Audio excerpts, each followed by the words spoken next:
Hello students and welcome to this week's lecture for Information Studies 752, Instruction.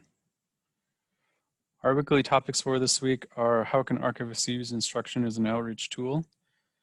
What infrastructure does instruction require? And what action should archivists take when developing instructional opportunities? Before we tackle that, though, we will look at some of the advocacy tactics that our Hackman reading for this week discusses. A few of these we've touched on a little bit throughout the course, such as this one, go beyond use and users.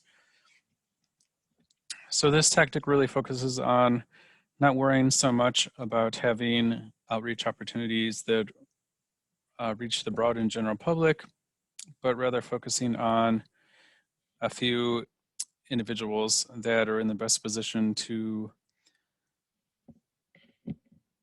intervene on behalf of your archives. So just taking more of a targeted approach towards outreach as opposed to larger scale instructional activities.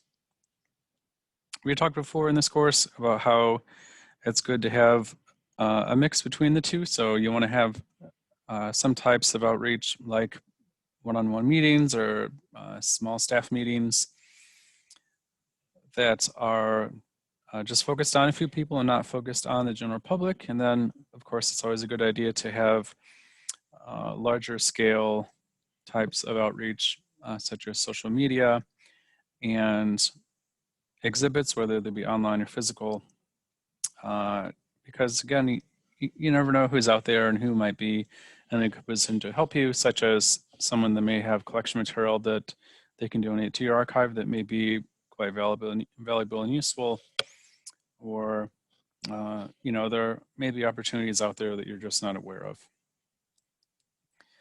We can also think about things like exhibits, which are larger scale types of outreach, but also can involve events surrounding them that are a little bit more focused on particular groups of people. So if you have an exhibit, you could do something like a private opening if it's a physical on-site exhibit and invite a few people to come to that. You could have lectures surrounding the exhibit topic, and you could invite people that you want to support your repository to attend or perhaps even speak if they are knowledgeable about the topic that the archive or the exhibit is related to, and so on. So in some ways you can kind of mix or carve out more individualistic outreach from larger scale outreach that you're doing, and you can be kind of strategic that way and get the most for your efforts.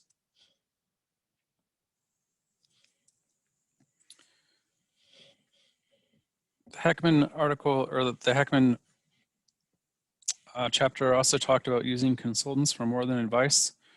So if consultants kind of paint a grim picture of your repository and they suggest things that need to be improved, then you can take that that finding by a consultant and mention it to your department head or mention it to the people that control your archives budget and influence your archives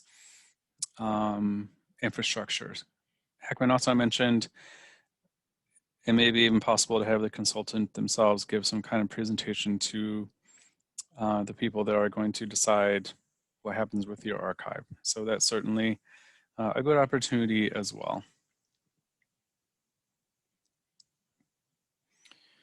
Heckman also mentioned starting close to home for media coverage. This is pretty straightforward. If you are an archive in the middle of Montana, it probably doesn't make a whole lot of sense for you to be issuing press releases to the New York Times and would be like, well, we don't really care about what goes on in Montana. However, the Helena Gazette might be more amiable to highlighting and running a story about what your archive is up to. So just being realistic and strategic about which media sources you try and use to increase an awareness of your archive and of your archive's value. Heckman also talks about seeking internal leverage through an external funding process. So for instance, saying, hey, you know, we're able to get this grant for X number of dollars, but only if you agree to provide X number of dollars. So it can be a way just to gin up some matching support from your institution. And, you know, it also shows your institution that you are considered important enough or worthy enough of getting grant money in the first place. So just bringing the fact that you were able to get an external grant offered to you kind of demonstrates the value of your archive, and maybe can lead to your host institution being more inclined to support your repository in the future.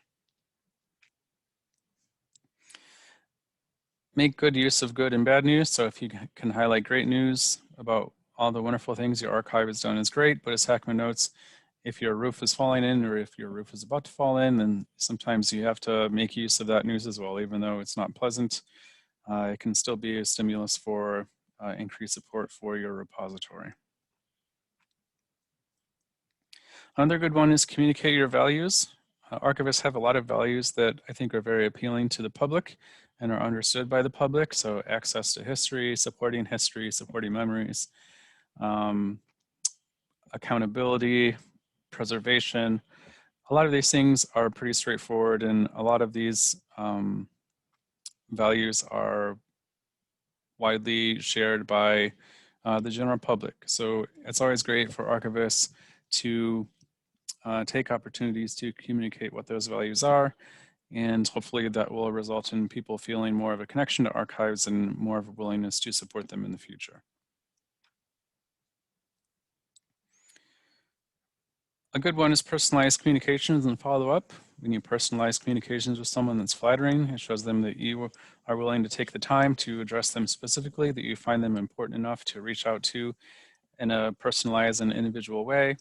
And if you follow up with them, then it's just kind of even more flattering, and it makes people feel good. So certainly a good way to gain some allies is to just take some time and really use personalized communications to develop important relationships. Another great way to flatter people is to ask them what they think. So if you need someone's support, it doesn't help or doesn't hurt to say, you know, we have this going on, or what do you think? Or we've been offered this collection. We know you're an expert in this field. You know, what do you think about this collection? Is there something else that we should be looking at or asking for? And if that is a person who you're also hoping will donate papers to you in the future, then it can really help you get on their radar. And again, it's just kind of flattering to be asked for advice. This one might be a little, I don't know, Byzantine for me. Identify key staff people of significant others and pass along news. So if you can't get a hold of the people that you want to get a hold of, maybe their staff people can pass the word along. Or maybe even family members of the people that you want to help you. Again, maybe a little creepy. I don't know. I just feel like this one can potentially seem like a little bit too much. Do something special for a person or friends of a person that you want to help you. Again, this one kind of relies on knowing who is connected to the people that you're trying to get support from. And if not doing something special for that person directly, maybe flattering a friend of theirs, you know, their golf buddy, the person that they're on a committee with, and maybe that will help generate some goodwill. With this one, it'd probably be a good idea to have a really good understanding of exactly what the relationship between these two people are. If you're flattering the wrong person, if you're inviting the wrong person to an exhibit opening or a behind the scenes tour of your archive, when in fact they're actually not very close to the person that you want to influence, then you're kind of wasting your time. Or maybe they hate each other. These are the things you need to figure out before you think about doing a strategy like this. So again, just developing your awareness of people in the social network or social circle of those that you're trying to influence and get to intervene on your behalf. Another interesting one is doing end runs around supervisors when it can help build support. So if you are highlighting the things the archive is doing to your library director, but you don't really feel like that message is kind of going beyond their email box, then it might be worth it to start sending updates and other information to the person that is above your library director or department head or whoever oversees your archive. This might be kind of a risky one if your supervisor finds out that you are kind of going behind their back. That can really make them angry. And as we've talked about before, oftentimes your supervisors have a lot of control over, the success of your archive. So this is one that I would probably enact with a lot of caution, and only if it really seemed like there weren't a whole lot of alternatives left. Another one that I'm particularly fond of is volunteer to take an administrative role as a way to exert influence. So, this could be volunteering to serve on some kind of a committee that may be related to an issue within your university or organization that is important to your archives. So I don't know, if your university is trying to roll out some new educational initiatives, such as the first year seminars, which we'll talk about later on, then maybe you can get an archivist in the room to say, well, we should, maybe we should require students to develop these skills. And it just so happens that these skills are ones that archives can help develop quite well. So, it's always good to have a seat at the table, and volunteering for things like committees and task forces can help archives be a part of the conversation, as opposed to just kind of a passive recipient of the decisions that other people make. And finally, use email strategically. So this is mostly related to including particular people on emails, just to draw attention to what's going on in your repository. Again, this is kind of a weird one for me. They may wonder, why the heck are you sending me this? So you just want to make sure that if you do something like this, you're not just going to be spamming people with emails that they don't really know why they're getting and that just kind of annoy them. And also, I don't know, I feel kind of weird about including people on an email when the person that the email is to doesn't really know that other people are watching it or looking at the email. So there might be some privacy and confidential issues here as well. So yeah, not one that I'm a particular fan of. So all of these are pretty useful to varying degrees. Some of them definitely involve more risk for backfiring than others.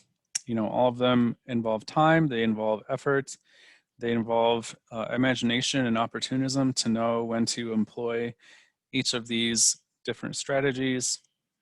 And again, all these advocacy goals should be thought of in the context of, or all these advocacy tactics should be thought of within the context of your long-term goals. So knowing what you want, knowing whose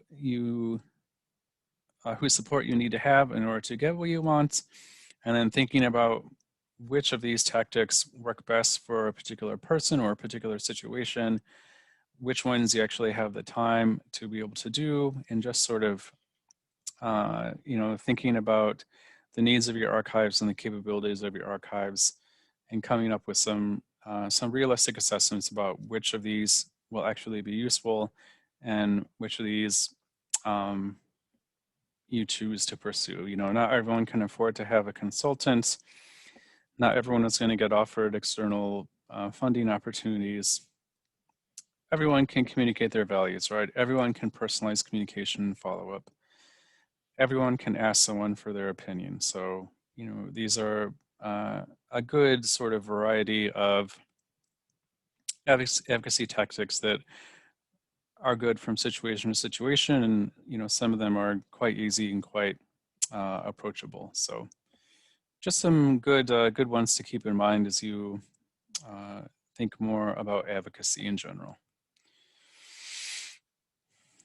Okay, so that being said, we'll move into the main focus of our lecture for this week, which is instruction. As the Yakko article for this week points out, instruction can really be just one piece of the puzzle when you are attempting to reach out, especially within a university setting. So in addition to instruction, you can also demonstrate the value of archives by getting involved with student organizations and student activities and making sure that you have a relationship with them, that they know what archives do, that you're interested in their records, and just developing a relationship that way, which may be beneficial for your archives in the future. And Yakko also mentions acquisitions. So working with instructors to get their input about which collections might be useful for your repository to collect in the future. And of course, this involves a little bit of research as well. So if you are going to make acquisitions that you think will be helpful for an instructor, it's really a good idea to know what courses they teach. So trying to make a possible guess based on their the courses that they teach and also their research needs. So if you know that an instructor has a particular research need or a research interest, then you might try and attempt to acquire a collection that really supports those. Acquisitions can be a lot of work, and obviously they can be expensive if you end up paying money for them. So you might save something like this for an instructor whose support you really need or really want. So maybe like a senior faculty member who has a lot of influence within the department or within the university, or maybe someone senior at a corporation if you're working with a corporate archive. But it certainly can be a powerful tool, assuming that, again, it's within the archive's means to acquire collections. It's within the archive's means to have information about what collections or what records might be useful for particular people, and that the archives can actually process and make the collections available to an instructor and of course the general public in a reasonable time frame. So if you say, hey, we're going to buy this collection for you, and then like 3 years later you're saying, well, we haven't really gotten around to processing yet because you have 15 other collections you need to process, then that kind of diminishes the utility of this particular outreach mechanism quite a bit.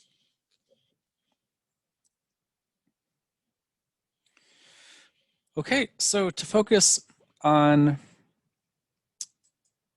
instruction sessions specifically, so having kind of put them in context within other types of outreach, especially within university that an archive might do.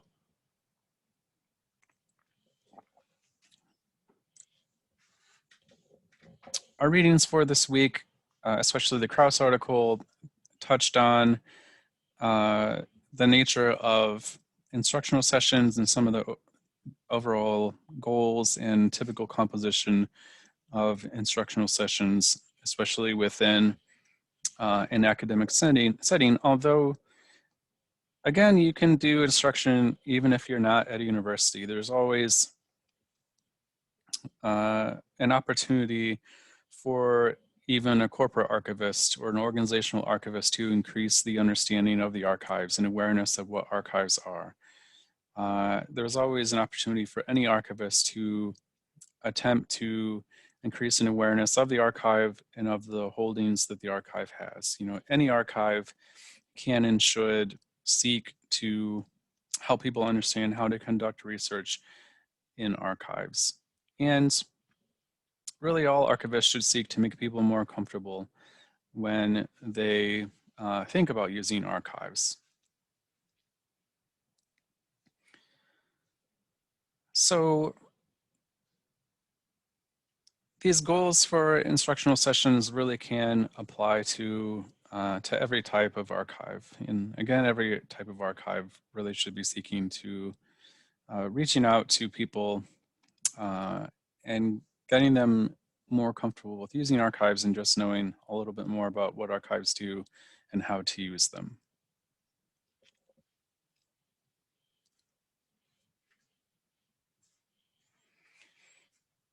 Our readings for this week also touched on some typical session types.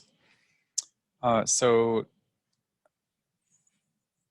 the Krauss article talked about how instructional sessions are typically one shot. So you have one session to work with students or individuals that are arriving. So it's not something that typically is repeated, over and over and over again.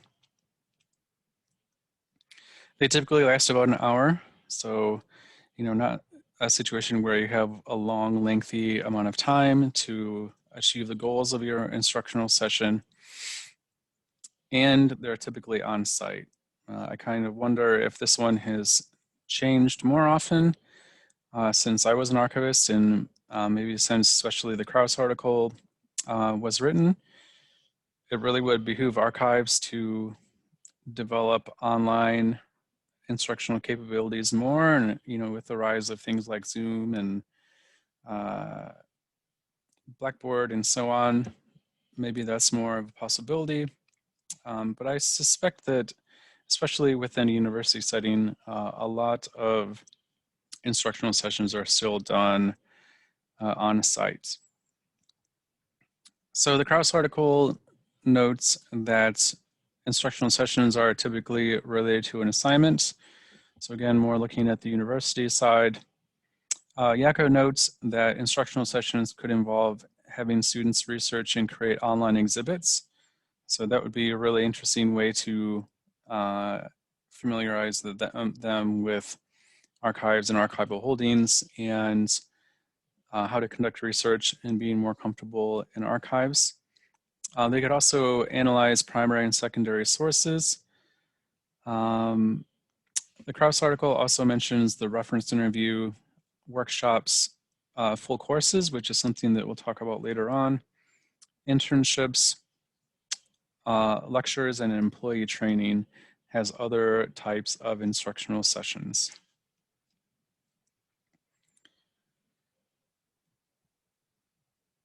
The Wagner article on page 182 talks about how even an entire class is not enough time for students to improve research skills, so an entire semester-long class.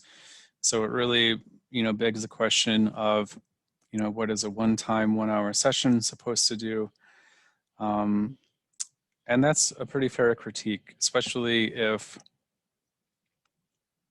students are trying to learn more in-depth skills, such as like how to conduct research. That can take, time and time and time again. So at least to me, it seems that there's some incongruity between instructional sessions and more in-depth knowledge and more of an in-depth understanding of how to conduct research within archives. So obviously the most important thing for archives to do is to, as we'll talk about later, set reasonable goals about the outcome of an instructional session and being aware of what the archive can accomplish within probably a fairly small amount of time, not setting expectations too high, and hoping that you're still able to provide an engaging and meaningful experience for the people attending the instructional session.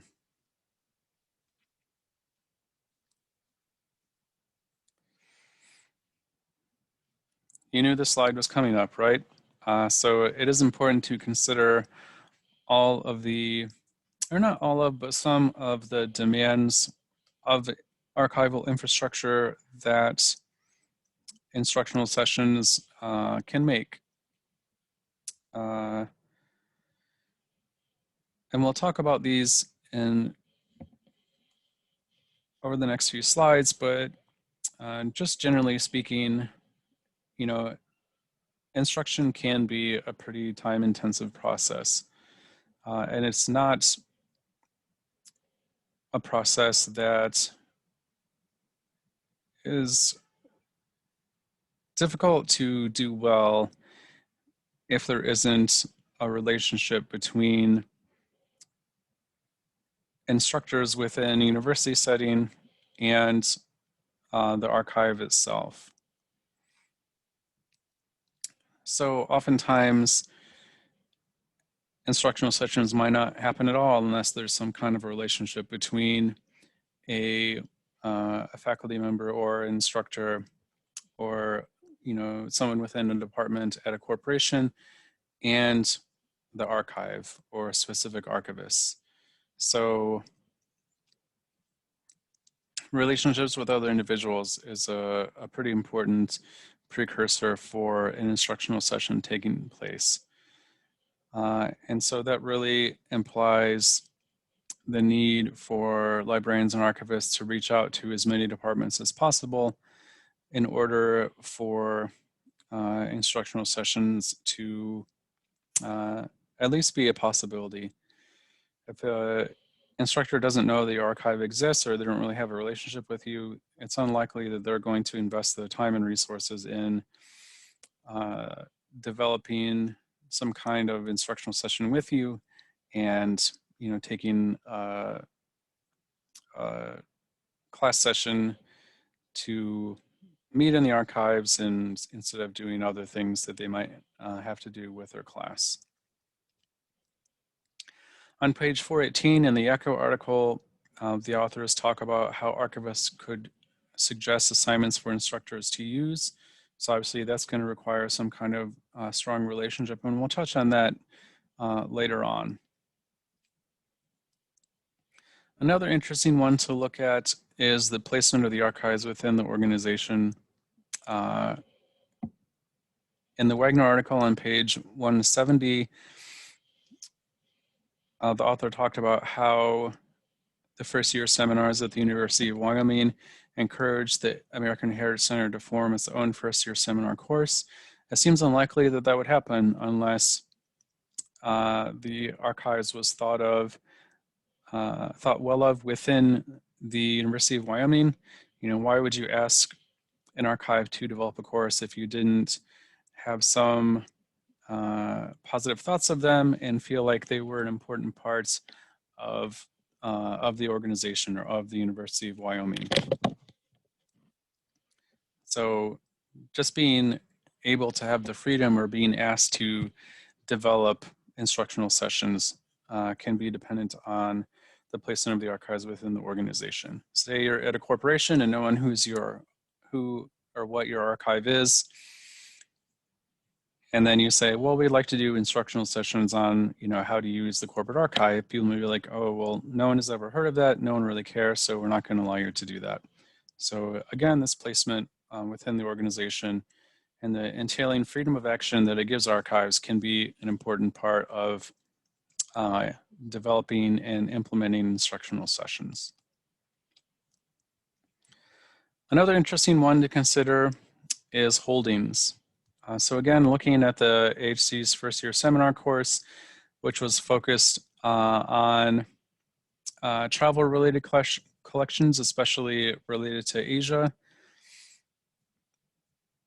If you don't have if you don't have holdings that are really interesting and useful and valuable, if you don't have holdings that can really support instructional sessions that are engaging and actually meet the needs of different courses at your university, then it's pretty unlikely that you're going to be able to use them in some kind of instructional setting. And of course, it's also good to have materials to use that are visually appealing and kind of capture the imagination of the people that are looking at them. If you want them to value archives and you throw a bunch of ledgers in front of them, they may be like, oh, well, this is boring, archives are stupid, and I'm never coming back. But if you ask them to engage in images or things that are graphically interesting, then that can be more appealing to them. So yeah, the holdings that you have can really dictate your ability not only to hold instructional sessions in the first place, but hold instructional sessions that are actually going to accomplish the goals that you have. One other one that I'll mention is staff, and especially skilled staff.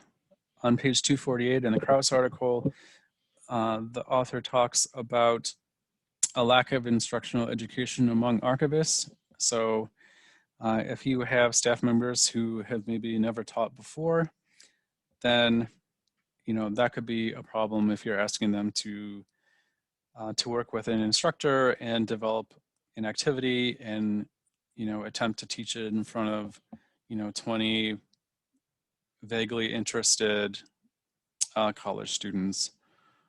So doing so does take a particular skill set and ideally some experience as well. And that's not something that every archive is going to have. So it can be a type of infrastructure that can be very useful for instructional purposes.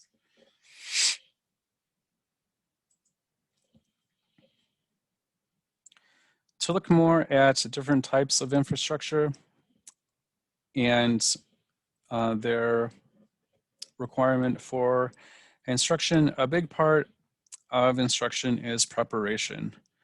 And preparation takes time. It takes time to identify instructors that might be good candidates to work with your archives and to ask to do instructional sessions with. And that's something that the ECHO article talks about quite a bit, having to sift through course listings and syllabi and instructor specializations, and really figuring out just who are good people to approach in the first place. So ECHO does talk about attending campus events to find out more about faculty research. So that's one way that archives might identify possibilities. Reviewing syllabi, as I touched on. They did some data mining. I don't know that it necessarily has to be that complex, but you don't want to approach people about having instruction sessions at your archives if there really isn't any overlap between what they teach and what they do and what your archives can offer, because you're just wasting both their time. So once you do ID people, of course, you have to do outreach to them. You have to build the relationship that I talked about before.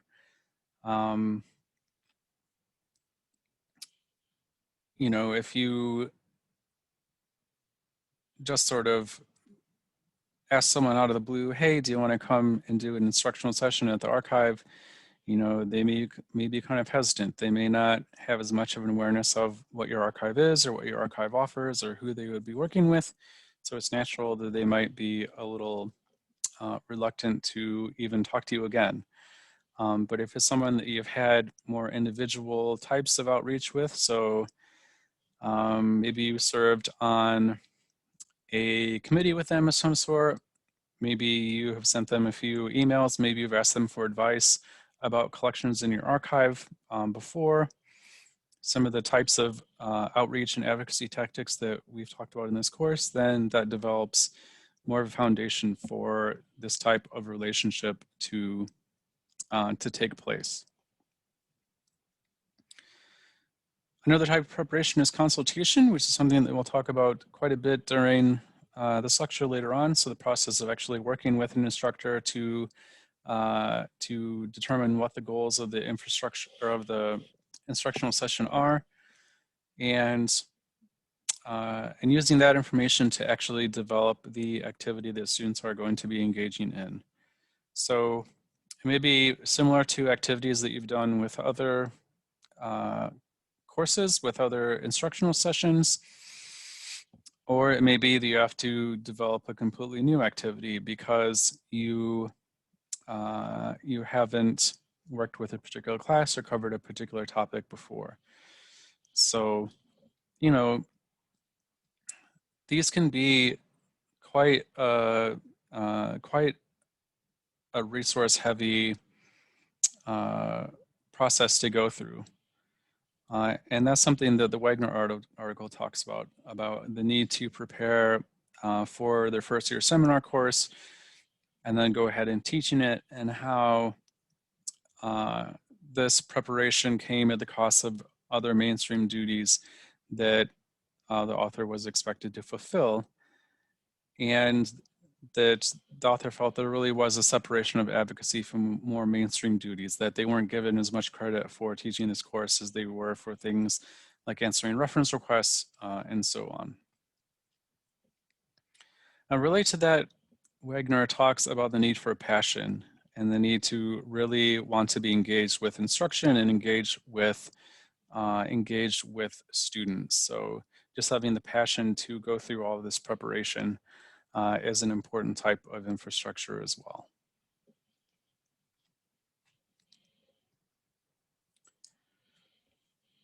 Another type of infrastructure that is needed for instruction is space and equipment. So perhaps you need a projector. Ideally, you have a separate room for your instructional sessions to take place in. And as the Krauss article noted, oftentimes archivists have to carry out instructional sessions in the reading room, which can be fine, but what if you have researchers in your reading room and then you are trying to do this instructional session without distracting them? Or you have to shut down the reading room while this instructional session is taking place, and then that may dissuade researchers who want to come and study or research at your archive at a particular time. So just having the space to carry out instructional sessions in the first place and the equipment within that space, is not something that every archive has, especially when you're talking about a whole separate room just for instructional sessions. When I was at the HC, I was fortunate enough that we had a whole separate room next to our reading room in order to carry out instructional sessions, but at least according to the Krauss article, that certainly isn't typical.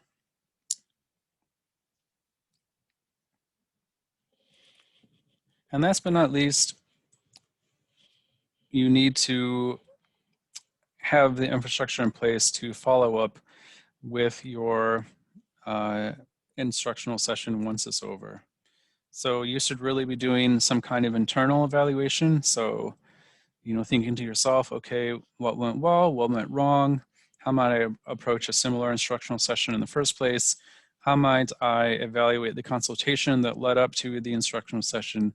How might how might I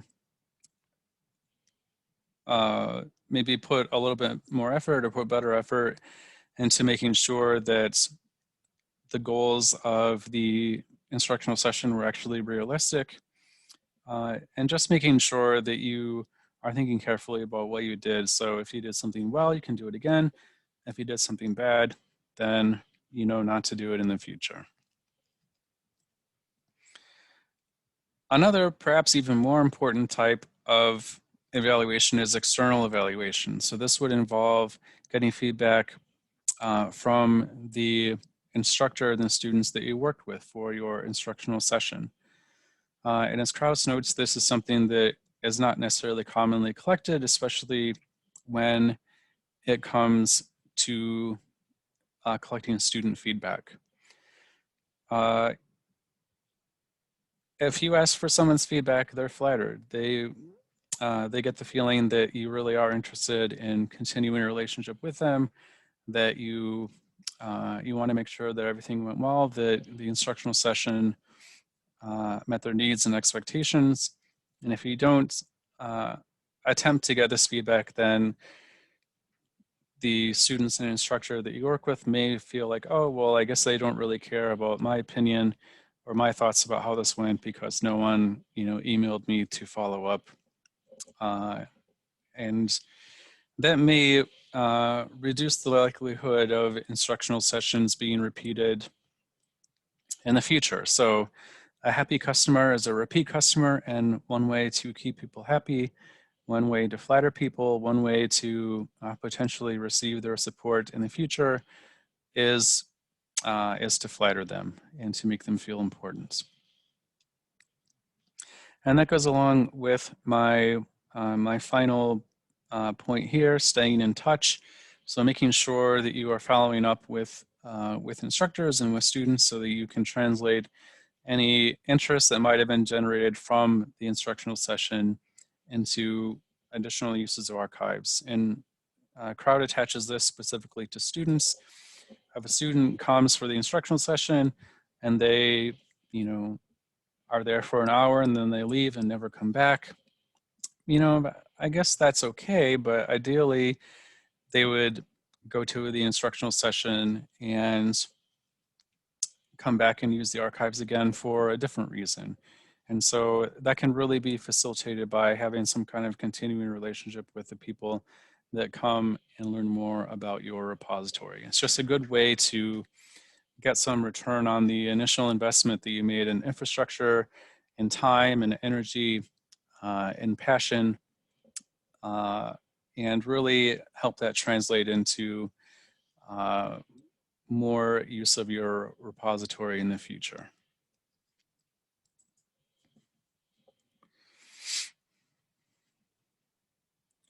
So there can be some big obstacles in the way of a successful instructional session. So we talked about all the infrastructure needs that go into an instructional session, and those alone might be enough to seriously decrease the ability of archives to offer effective instructional opportunities. But the Matheny article talks about a few other obstacles that can get in the way of a successful instructional session as well. So on page 485, the author talks about an incongruity between instructors and archivists about the needs and expectations for instructional sessions. So there may be some differences in how instructors and archivists are really understanding what the instructor is asking for and what type of instructional session the instructor needs. And this may be related to something that Matheny notes on page 488, which is the complexity of instructional requests. So if an instructor is trying to get their students to develop research skills and skills using primary sources, things that are a little bit more complex, then that may lead to the instructor expecting or thinking that one thing is going to happen or one result of the instructional session that might be really different from what the archives think is going to happen or what the archives can even offer. And this may also be related to instructor uncertainty about what support students need. So instructors may not even understand what kind of skills their students need to develop in order to accomplish the goals that the instructors want them to. They may not understand that that students need to develop particular skills in order to achieve the ultimate goal that the instructor is looking for. And if that's the case, then they may not be able to articulate clearly to archivists what exactly the goals of an instructional session are. And that makes it really difficult for an archivist to develop an instructional session that's going to meet the goals that the instructor has. Matheny also notes the difficulty in teaching students information literacy skills, and that there really is a need for multiple visits, and that's something that we touched on before. You can't just sit a student down in 1 hour and teach them how to do research in a library and how to use primary and secondary sources, but oftentimes that's the expectation. And so this expectation can, again, really get in the way of a instructional session that is satisfactory both to the instructor and to the archivist as well. Another obstacle that Matheny notes is instructor disdain for usurpers encroaching on their turf as educators and subject experts. So if an instructor feels like archivists are insinuating or implying that they know more about a particular topic that may be the instructor's area of expertise, then they may feel threatened. They may feel like their value as an instructor is being diminished and their stature as a subject expert is being diminished. And, you know, that can be challenging if you have studied something your whole life and then someone who you may not know that well, who you may not have a strong relationship with, comes along and says, well, you know, we know that I know that you want to talk about this topic, but how about we talk about, you know, this aspect of that topic as well. It's kind of saying, I know better than you do. And, you know, understandably, that can be challenging. Sometimes academics aren't the most thick-skinned people either. So, you know, you just kind of have to dance around their egos a little bit and make sure that instructors feeling threatened doesn't lead to a reluctance with them to, within them to either allow the archives to offer any kind of instructional session, or if it negatively influences the kind of instructional session that the archive can offer. So fortunately, there are some keys to success for getting around these obstacles. And they really all center around effective and frequent communication. And this is something that the Matheny article talks about a fair amount.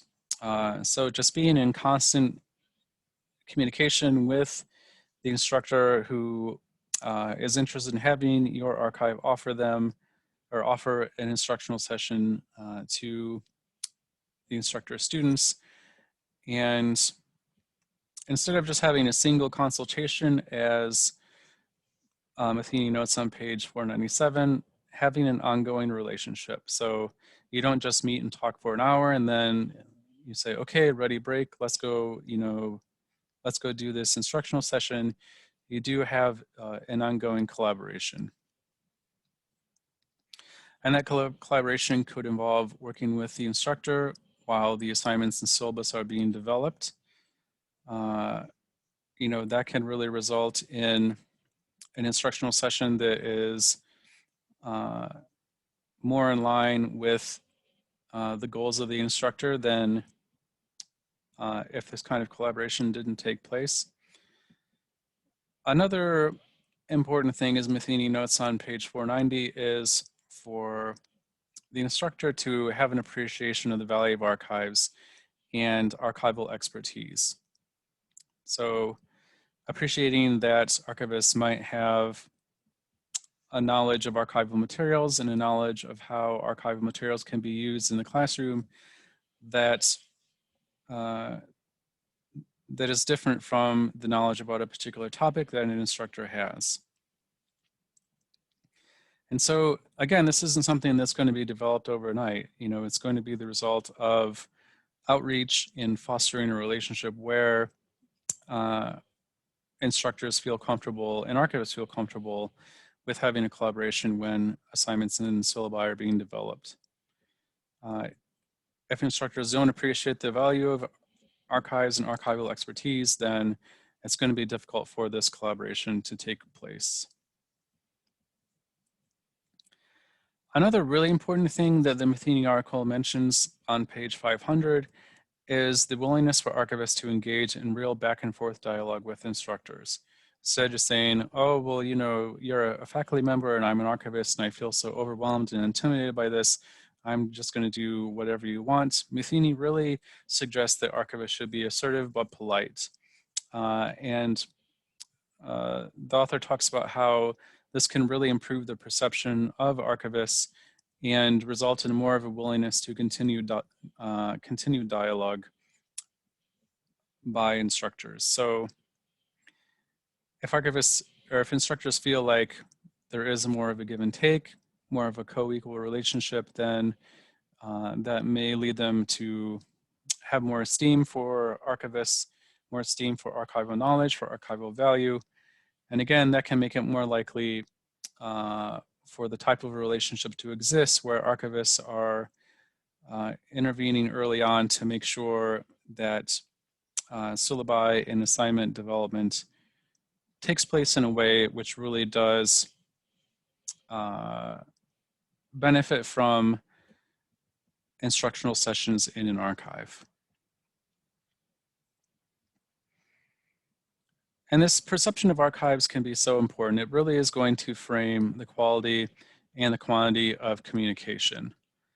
If someone doesn't really understand an archive or what an archive is, it's going to be difficult for this, this give and take and this dialogue to take place. And so again, it really goes back to the idea of instruction arising from a relationship developed through outreach before an instruction session is even planned and before an instruction session even takes place. And of course, instruction can serve as a great outreach tool as well. So again, it's kind of a double dip.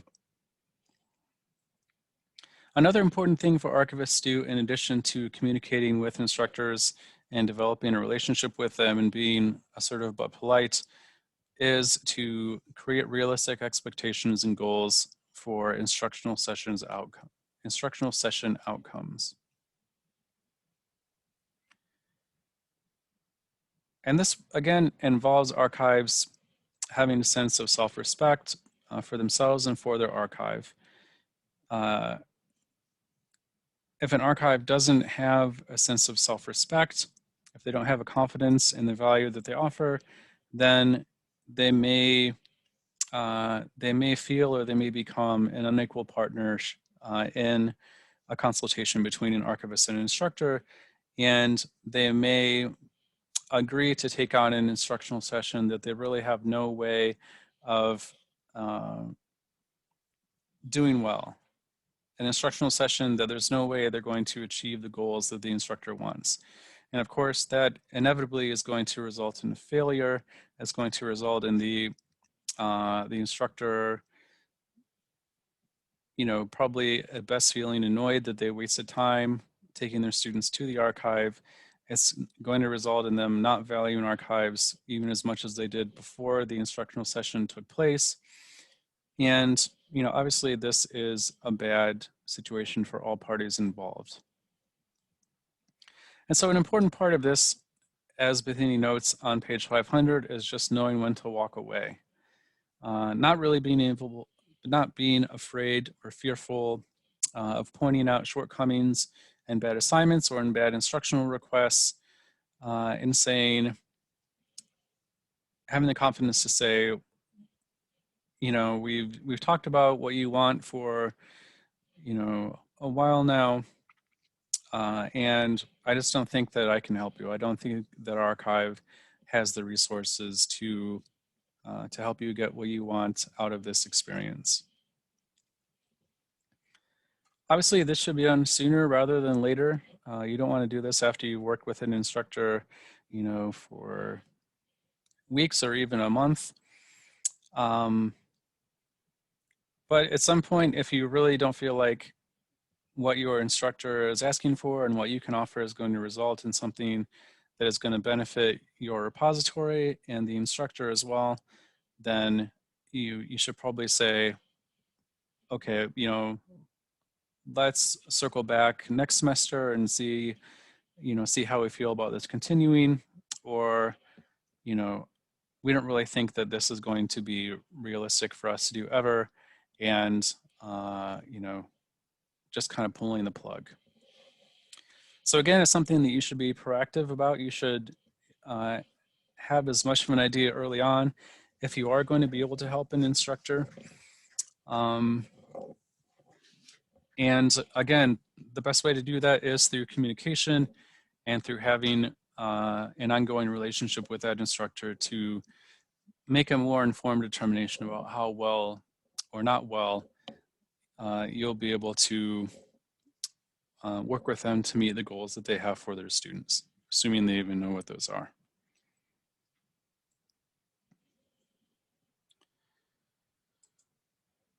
So to talk a little bit more about archival value and this very important consultation process. So we have here at the beginning this idea of potential instructors that we talked about. So again, where you're looking at syllabi, you're looking at course descriptions, you're looking at assignments to see which instructors might be good people to approach. Once you've done that, you're reaching out to them. And ideally, this perception or this outreach results in the perception of your archives being enhanced. So you've gone through things like one-on-one meetings. You have invited instructors that you've identified to your exhibits. You've invited them to lecture at your archive in some way. You've really promoted your archives and materials. And so now the instructors that you have ID'd are more aware of archives. They're more aware of how archives can help. They're more aware of the value of archives. And this can really increase the likelihood of a thorough consultation to take place. Because with the enhanced understanding of the value of archives and the expertise of archivists, instructors may have more of a willingness to listen and adapt their instructional goals. And even, as I touched on before, develop plans for instructional sessions with the archive, or again, even working with the archives and developing assignments and syllabi. And this can really increase the likelihood of a positive session. So if there is this willingness to go back and forth, if there is this honest and equal dialogue about what the expectations are and what the goals are and how the archive may be able to meet them, then this communication really is going to not guarantee, but make it more likely for everyone to leave an instructional session feeling like it was a good use of time, and that students have been able to develop the skills that the instructor was hoping for.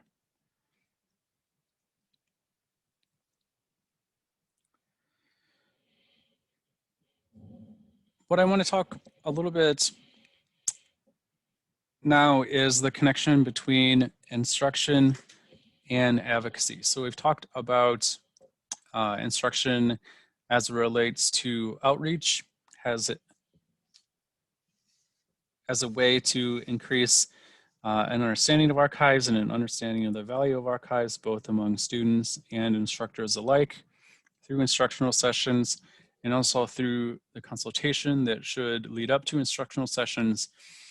But it's also helpful to look at the bigger picture and talk about how instruction can improve in archives advocacy goals.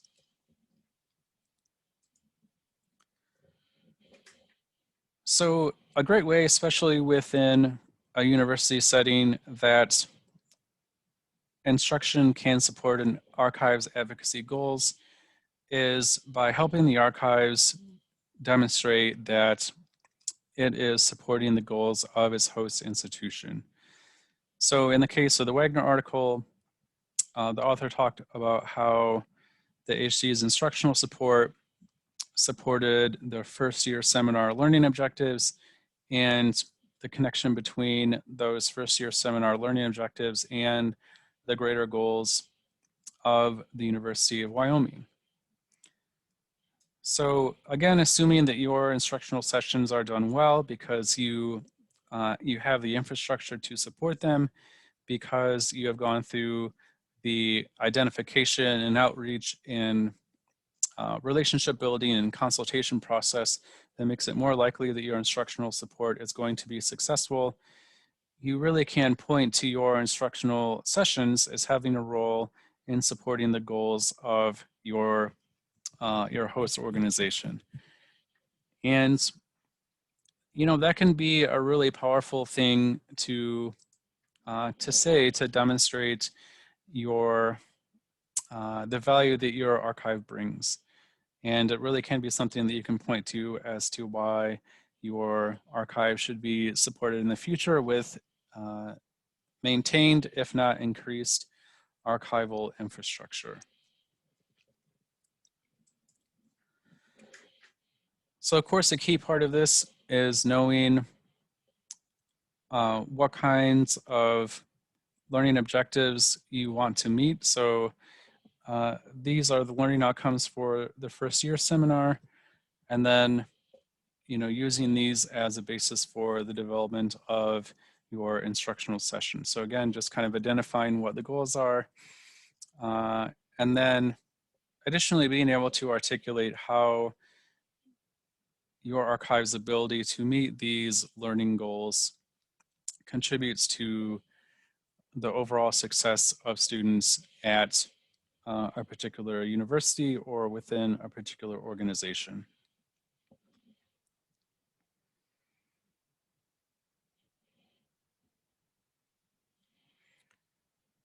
So again, successful instruction plus some kind of connection to the mission of the host institution is going to result in your instruction being a successful advocacy tool.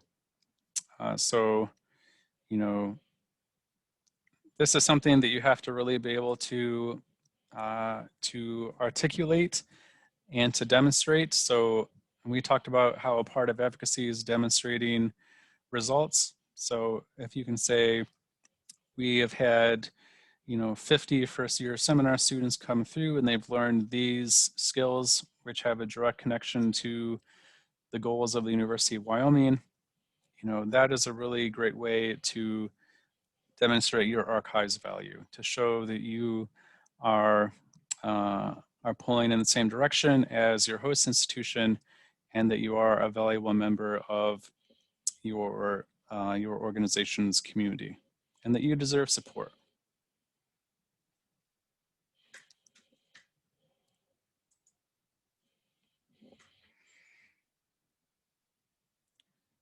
Another connection to advocacy is looking at how instruction can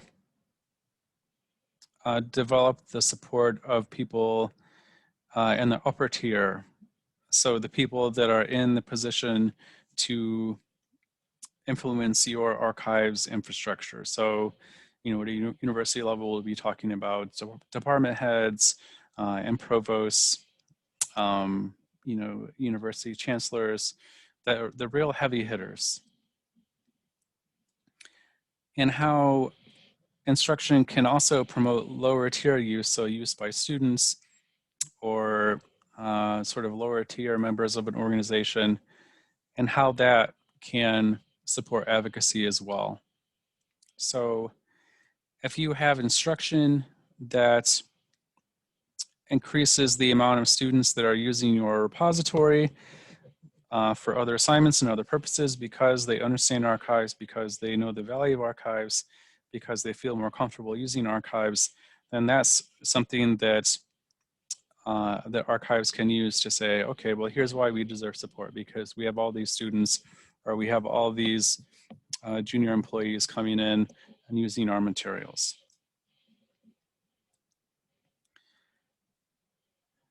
If you have the support of upper tier members of your organization or of your university, that can really increase the use of your materials by people like students and junior employees as well, because what can an influential faculty member say, you know, okay, we want to have classes visiting the archives because the archives are great and they're a really valuable part of our organization.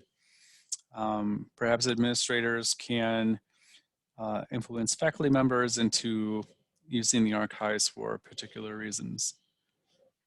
So overall instruction can be a really diverse way to gather advocacy. Again, whether you are using the increased use of students or lower level employees to illustrate to people higher up the food chain why archives should be valued, or whether you are using the support of people that are higher up the food chain to steer more students or lower level employees into your archives instructional sessions, it really can be a great tool to use. But again, one that can be very labor intensive, one that does ideally require a lot of participation, or that does require a lot of participation to be successful. You know, one that can go very well, or it can go very, very badly. I've had some bad instructional sessions as an archivist, and they're not pretty. And it just made me more motivated to avoid that the next time around. So kind of a high wire act in some ways, but if they are done well, they can really build relationship with a lot of people within an archives host organization, and can really demonstrate why archives deserve to be supported both now and into the future. Okay, so we'll go ahead and stop there for this week.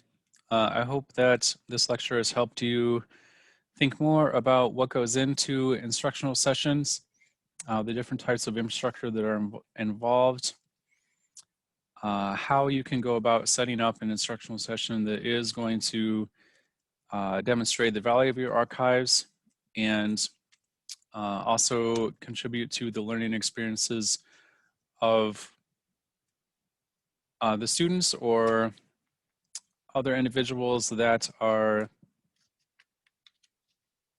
interacting with your archives in order to learn more about it and its holdings. And that you feel more of an awareness about the need to be assertive as an archivist, and not feel like just because an individual may have expertise in one area, that as an archivist you can't help them develop an assignment or help them develop an instructional session, because archivists do have skills. We do have knowledge that not everyone does, and it really is important for us to be confident about who we are and what we do and the expertise that we possess. And that can go a long way towards making us more feel comfortable about asserting that knowledge, especially when it comes to developing something as potentially high stakes and resource intensive as an instructional session can be. So, okay, we will call it there. As always, please let me know if you have any questions. And I hope that you're doing well, and have a great week.